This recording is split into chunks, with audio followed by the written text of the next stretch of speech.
Hello everyone, welcome back to my channel. इस video में बात करेंगे साइंस के मिसलेनियस क्वेश्चंस की। जैसा कि आपको पता है, कल हमने बॉटनी से रिलेटेड एक चैप्टर किया था जिसमें आपको पेड़ पौधे जीव जंतुओं के बारे में कुछ क्वेश्चंस आपको कराए गए थे। इसके अलावा यहाँ पर मिसलेनियस क्वेश्चन रहेंगे, मतलब मिक्स क्वेश्चन रहेंगे। और ये क्वेश्चन रहेंगे जैसे आपके विटामिन्स हैं या डिजीज़ हैं या फिर जो टीके वगैरह हैं, साइंस में किसने किस टीके की खोज की, वो वाली चीज़ें करेंगे।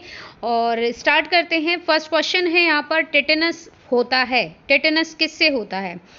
तो ध्यान रखिएगा, ये क्लोस्ट्रीडियम से होता है, क्लोस्ट्रीडियम। टेटनस या धनुष टंकार भी बोला जाता है इसको, एक संक्रामक बैक्टीरियल डिजीज है, जीवाणु से होने वाली है। और ये क्या है, संक्रामक है, मतलब एक आदमी से दूसरे आदमी को लगेगी। बैक्टीरियल जितनी भी होंगी ना बीमारियां, मोस्टली आपको संक्रामक मिलेंगी। और वायरस वाली भी, जैसे कोरोना वायरस था, ठीक है, वो हो गया। एड्स भी वायरस से होता है, तो वो भी हो सकती है। तो ये इन्फेक्शियस बैक्टीरियल डिजीज है। यह रोग क्लॉस्ट्रीडियम टेटनी नामक जीवाणु से होता है, जीवाणु का नाम है। और इससे जो अफेक्ट होगा हमारा ऑर्गन, वो होगा ठुड्डी और गर्दन। जो ठोडी होती है ना आपकी, वो या फिर गर्दन, इससे होता है टेटेनस। ध्यान रखिएगा, क्लोस्ट्रीडियम जीवाणु से होता है। त्वचा की सबसे सतही परत को क्या कहते हैं? इसको कहते हैं एपिडर्मिस। त्वचा की 3 परत होती है हमारी, एक होती है एपिडर्मस, एक होती है आपकी डर्मस और एक होती है आपकी अब त्वचीय।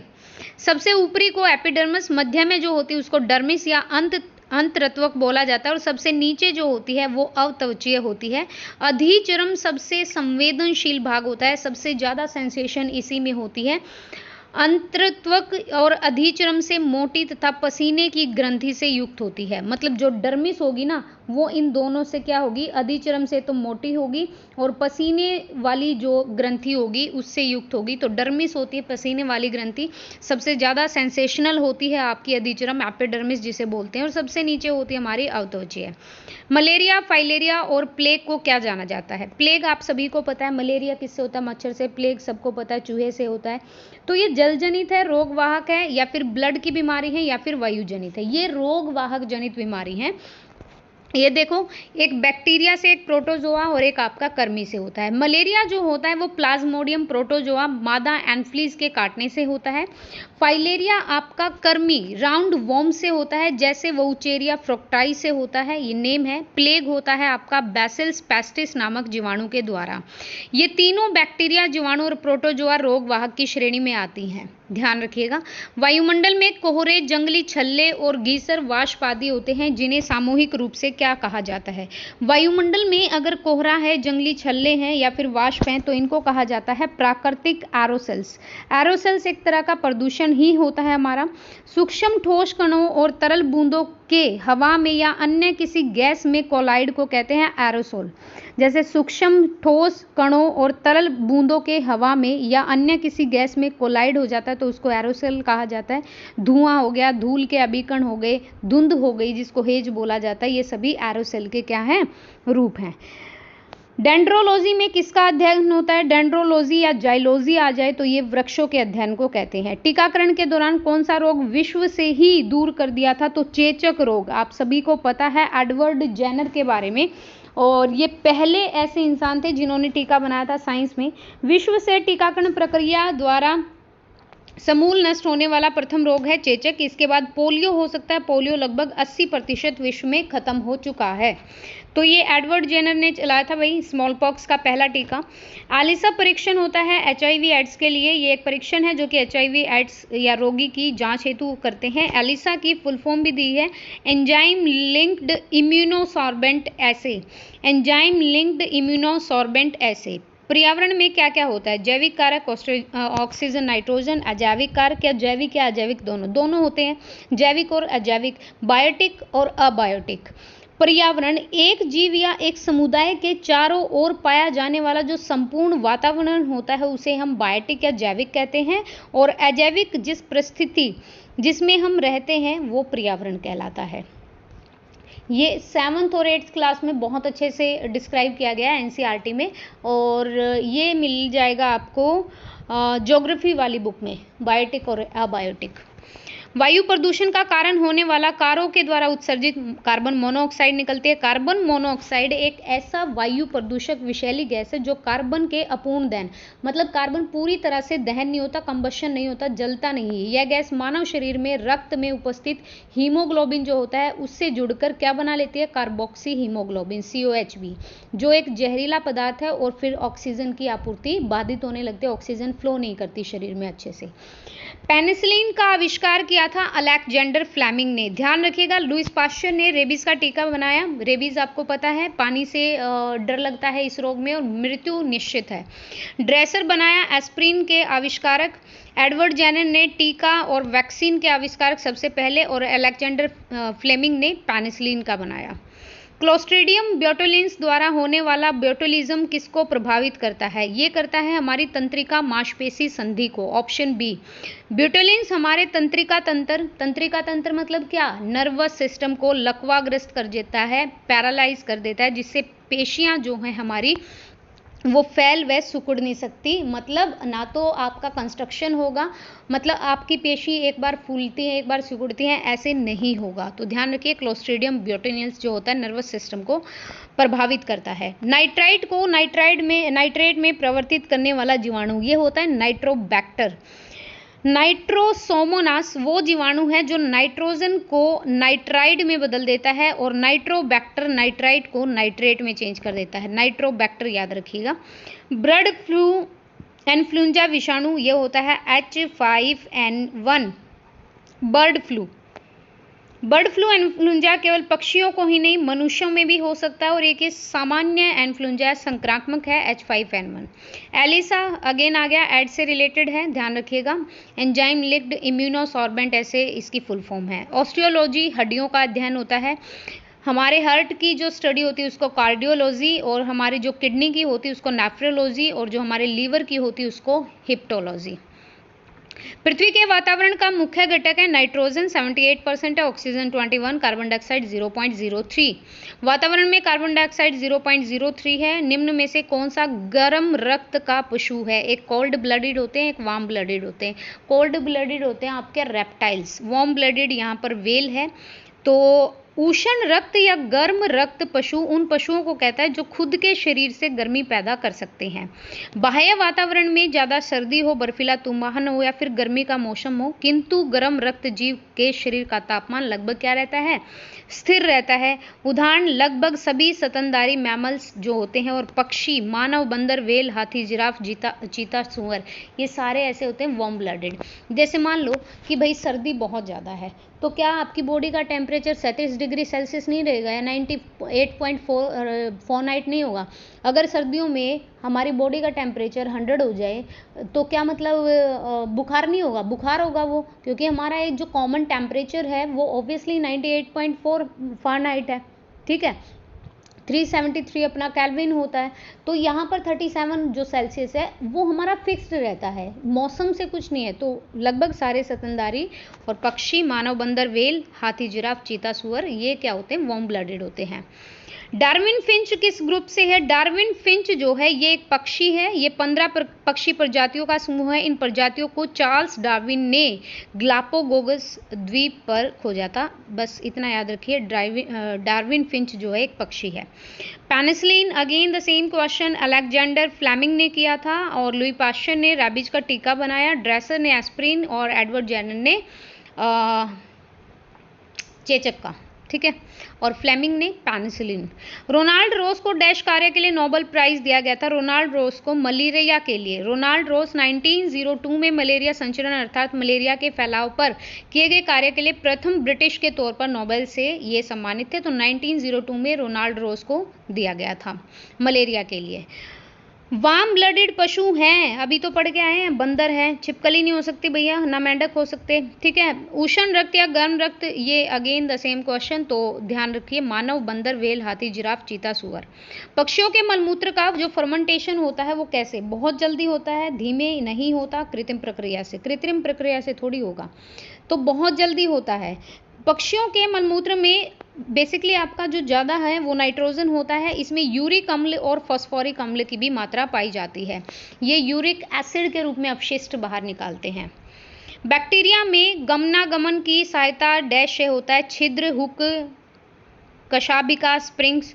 बैक्टीरिया में जो कशाभिका होती है, फ्लैजिया जिसको बोलते हैं, उसकी संरचना पाई जाती है जीवाणुओं में, जो बैक्टीरिया को हरकत करने से लोकोमोशन करने में सहायता करता है। बरगद के वृक्ष को आलम प्रदान करने वाली लटकने वाली संरचनाएं क्या होती हैं? ये प्रॉप रूट्स होती हैं, ये इनको सहारा देती हैं। अपस्थानिक जड़ें एक बीजीय पत्तीय पौधे में पाई जाती हैं। इस प्रकार की जड़ों में रेडिकल्स मतलब मूलांकुर बीज के अंकुरण जर्मिनेशन के बाद नष्ट हो जाते हैं और पौधों को यांत्रिक सहारा देने के लिए उसकी जड़ें जो हैं वो ज़रूरी हैं। तो ध्यान रखिए, बरगद के पेड़ को जो ये लटकती हैं इसकी जड़ें, इनको कहा जाता है प्रॉप रूट्स, सहारा। पक्षियों के आगे के पैर डैश में संशोधित हुआ है। पक्षियों के आगे के पैर पंख में। पक्षी एक वार्म ब्लडेड है, जीव है। इनका शरीर 3 भागों में, सिर, गर्दन और धड़। इनके जबड़ों में दांत नहीं होते हैं। तो पक्षी में आगे के पैर पंख में संशोधित हो रखे हैं। डैश असिमेट्रिकल या असीमित शरीर वाले पशु का उदाहरण है। केकड़ा है, स्पंज है, जेलीफिश है या स्टारफिश है। तो आपका जो स्पंज होता है वो असीमित होता है, मतलब उसका शरीर जो है वो बैलेंस्ड नहीं होता, स्ट्रक्चर्ड नहीं होता। पौधे और अन्य पशु दोनों का भक्षण करने वाले सर्वभक्षी ओमनिवोर्स होते हैं। हर्बीवोर्स होते हैं शाकाहारी जो अपना खाना खुद बनाते हैं। कार्निवोर्स होते हैं जो जीवों को अपना खाना बनाते हैं, जैसे शेर।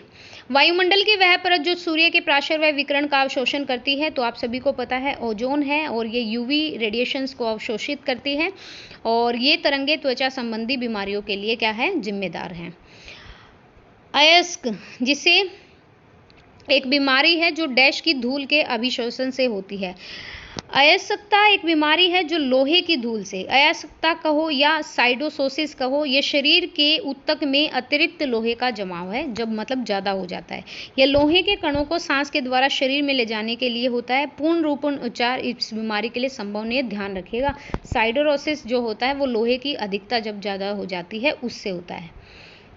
नेक्स्ट है आपका, नेक्स्ट क्वेश्चन कहाँ है भैया, नहीं है इसमें। ये देखिए, हमारे शरीर में मुग्धरक और निहाई कहाँ पाया जाता है, कान में।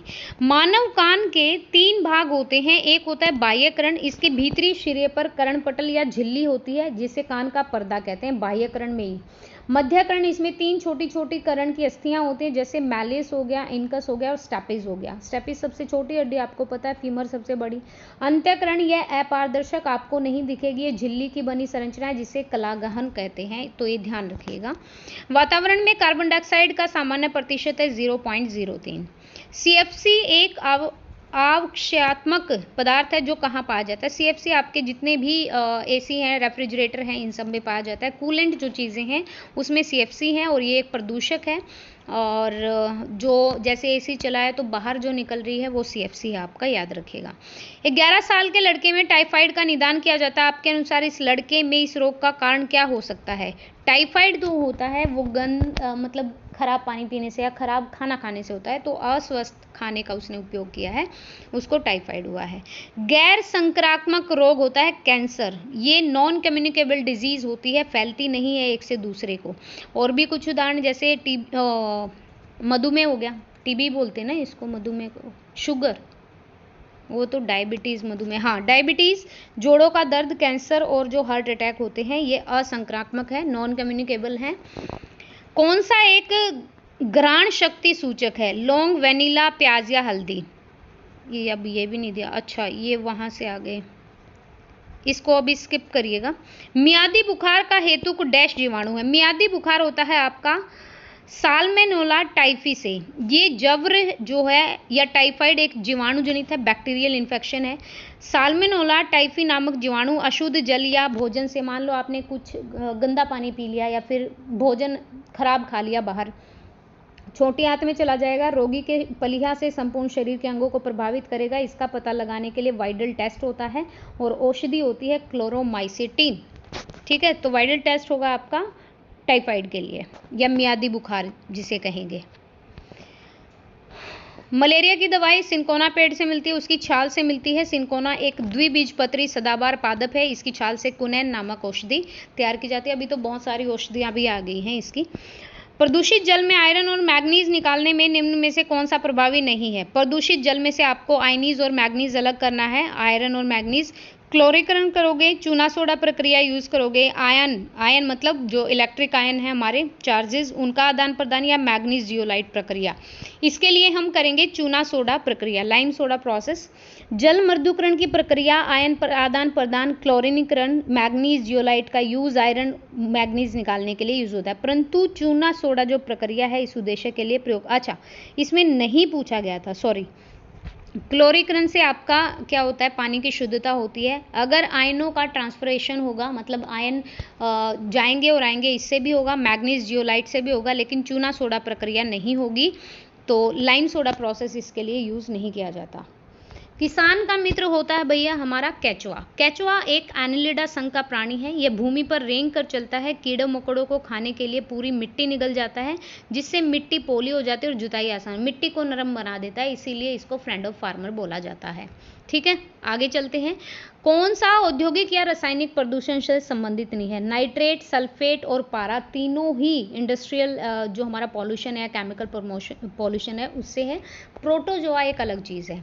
नाइट्रेट, सल्फेट, पारा से वातावरण पर बुरा प्रभाव पड़ता है। इनसे मनुष्य, केवल मानव ही नहीं, पूरा जो जीव जगत है वो क्या होता है, प्रभावित होता है। प्रतिरक्षीकरण की प्रक्रिया को डैश विकसित करती है क्या?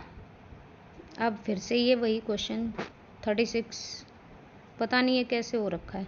अच्छा, वो लौंग वाला जो क्वेश्चन था उसमें देखो, दिए गए विकल्पों में लौंग, वनीला, प्याज तीनों ही ओलाफैक्टरी हैं, केवल हल्दी ही हमारी घ्राण शक्ति है, घ्राण शक्ति का सूचक नहीं है। ठीक है, ओलाफैक्टरी में आपका लौंग भी आएगा, वनीला भी, प्याज भी, लेकिन हल्दी नहीं आएगी। हृदय और फेफड़ों की ध्वनि सुनने और उनका विश्लेषण करने के लिए स्टेथोस्कोप, जो डॉक्टर कान में लगाता है और आपके चेस्ट पे लगाता है, उसे कहते हैं स्टेथोस्कोप। ये हृदय और फेफड़ों की ध्वनि सुनी जाती है इससे। यह यंत्र ध्वनि प्रावर्तन के सिद्धांत पर कार्य करता है। यदि किसी व्यक्ति को बंदूक की गोली लगने पर उसके शरीर से सभी गोलियां नहीं निकाली जाती तो जहर फैल जाता है। कौन सा? शीशा फैल जाता है उसमें। गोली में सीसा नामक एक जहरीला तत्व होता है, शरीर में लंबे समय तक रहने से शरीर में जहर फैलाने का कार्य करता है ये।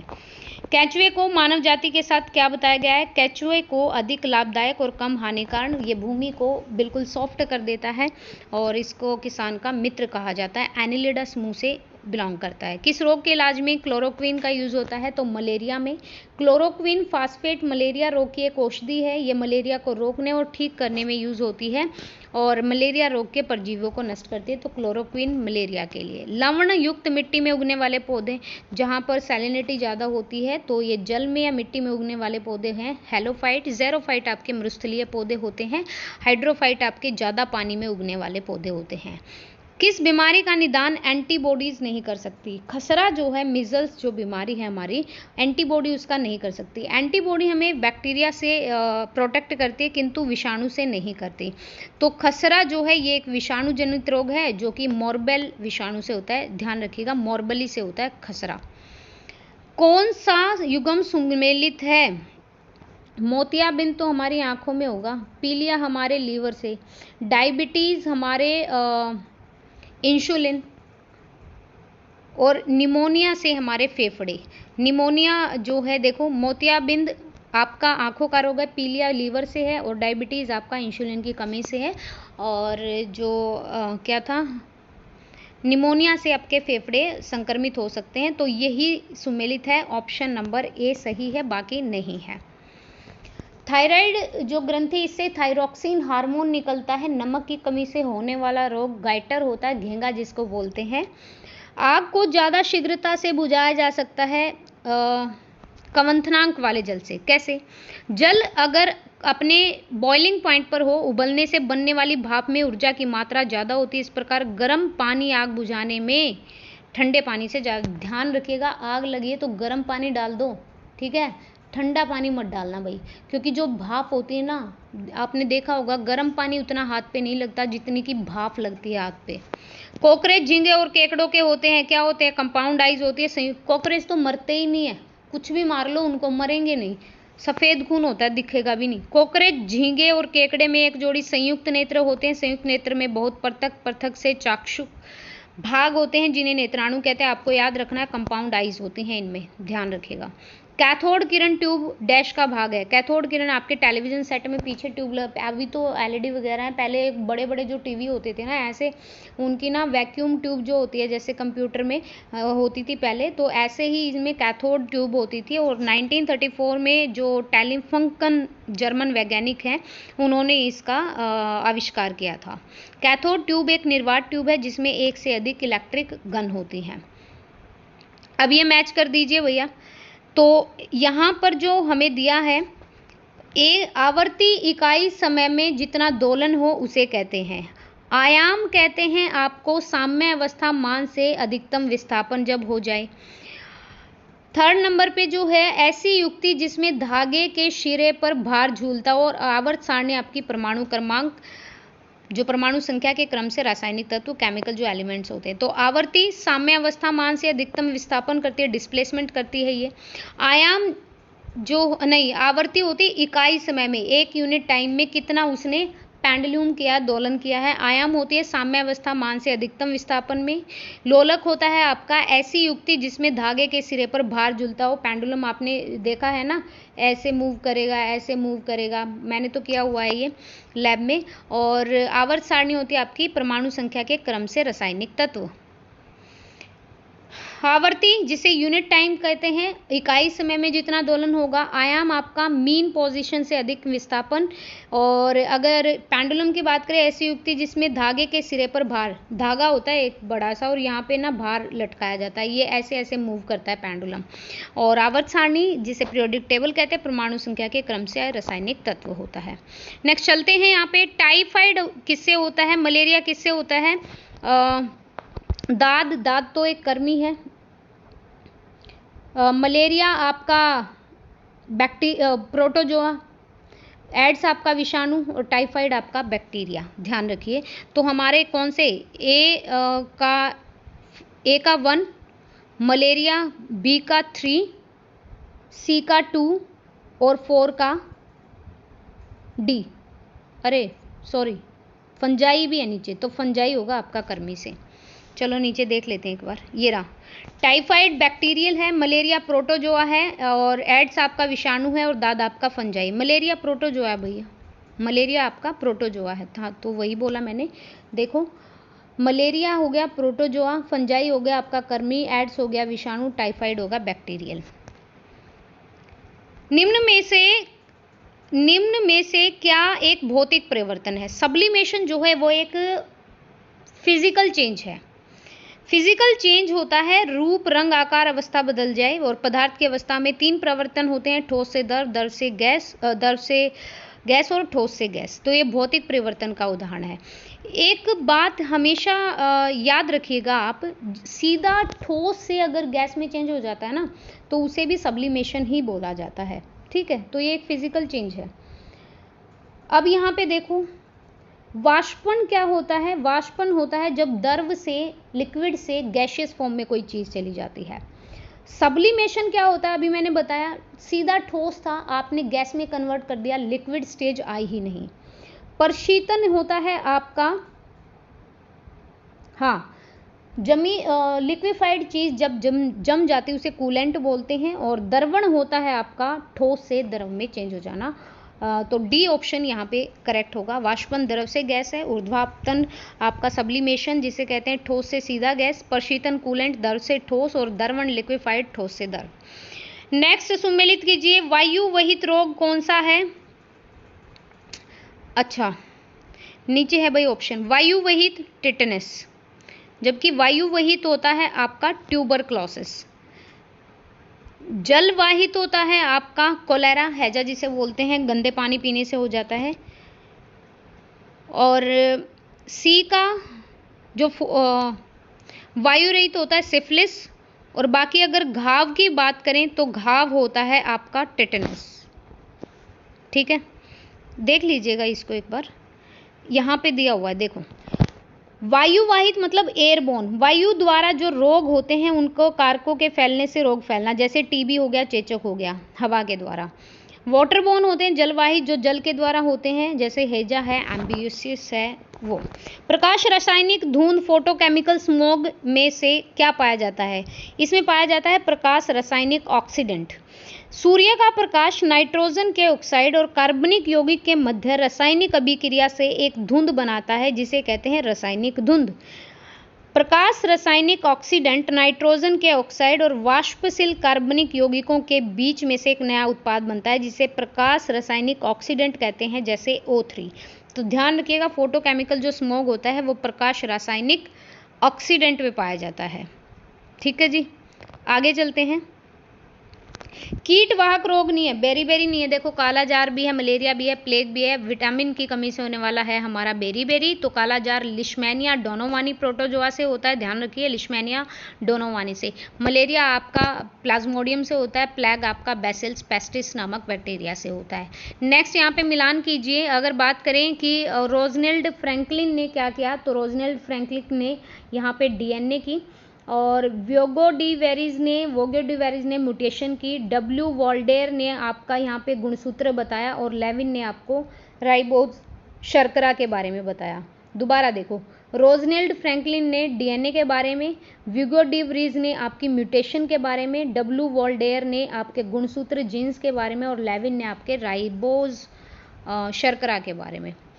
नेक्स्ट है यहाँ पे मिलान करना है भाई, मिलान करना है। क्लोरोमाइसिटीन क्या होता है? क्लोरोमाइसिटीन होता है एक एंटीबायोटिक। स्रप्सिल क्या होता है? स्रप्सिल एक टेक्विलाइजर होता है। डिस्पालर क्या होता है? डिस्पालर होता है आपका कृषि रसायन जो एग्रीकल्चर केमिकल होते हैं, और एस्कॉर्बिक अम्ल होता है आपका विटामिन। तो ध्यान रखिएगा, क्लोरोमाइसिटीन आपका एंटीबायोटिक, सर्पसिल आपका टेक्विलाइजर, डिस्पालर आपका कृषि रसायन, और एस्कॉर्बिक आपका विटामिन। मलेरिया परजीवी का मध्यवर्ती परपोषी है कौन? मलेरिया किससे होता है? मलेरिया हमारा होता है मादा एनफ्लिस से। ठीक है, और ये एक प्रोटोजोआ जनित रोग है जो प्लाज्मोडियम नामक प्रोटोजोआ से होता है। तो प्लाज्मोडियम मादा एनफ्लिस मच्छर के शरीर में मध्यवर्ती पोषण ग्रहण करता है।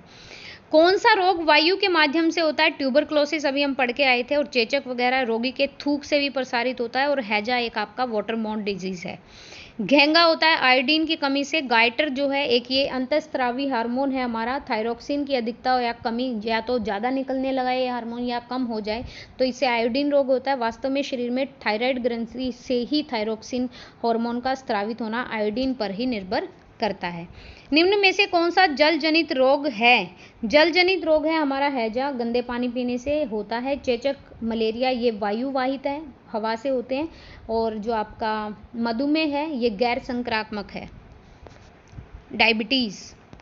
सिलिका जेल की छोटी थैली अक्सर गोलियां पाउडर के रूप में दवाइयों की बोतलों में रखते हैं, ये क्या है?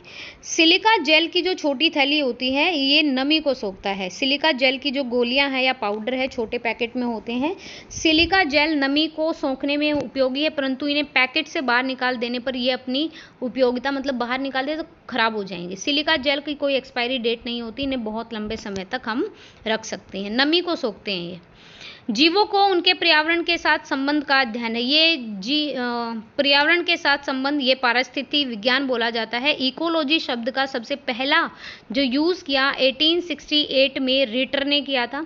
टॉयलर ने इसे जीवों के उनके पर्यावरण के साथ संबंध के अध्ययन में वर्णित किया। तो जीवों का पर्यावरण के साथ संबंध पारिस्थितिकी विज्ञान होता है। इकोलॉजी शब्द का सर्वप्रथम यूज किया था रिटर ने 1868 में, और टायलर ने जीव और पर्यावरण के संबंध को वर्णित किया था, टायलर ने। नेक्स्ट है, कौन वायु प्रदूषक नहीं है? सल्फर भी है, कार्बन भी है, नाइट्रस भी है, हाइड्रोकार्बन नहीं है। सल्फर के, कार्बन के, नाइट्रोजन के ऑक्साइड वायु प्रदूषण का, परंतु हाइड्रोकार्बन नहीं है। पोलियो की दवा का आविष्कारक ये जोनस साल्क थे। और यहाँ पे मैं बात करूँ पोलियो की ड्रॉप सबसे पहले किसने चलाई, तो वो सेबिन ने चलाई थी। पोलियो का टीका खोजा था जोनस साल्क ने, ड्रॉप में चलाई थी अल्बर्ट सेबिन ने, और स्ट्रेप्टोमाइसिन एंटीबायोटिक सैल्मन वॉक्समैनन ने। पशु प्लेग क्या होता है? ये विषाणु है। पशु प्लेग एक विषाणु से होने वाली बीमारी है, रोग मोरबिली वायरस से होता है। ये सीधे संपर्क में आता है और पशु की मौत का कारण बनता है। हंसने वाली गैस होती है नाइट्रस ऑक्साइड होती है आपके option A, option C nitrogen oxide. Nitrogen trioxide, sorry, nitrous trioxide जिसे बोलते हैं N2O। अरे यार गलत है ये, हाँ नाइट्रस ऑक्साइड ही होगी, तो इसमें ऑप्शन ऐसे कैसे है?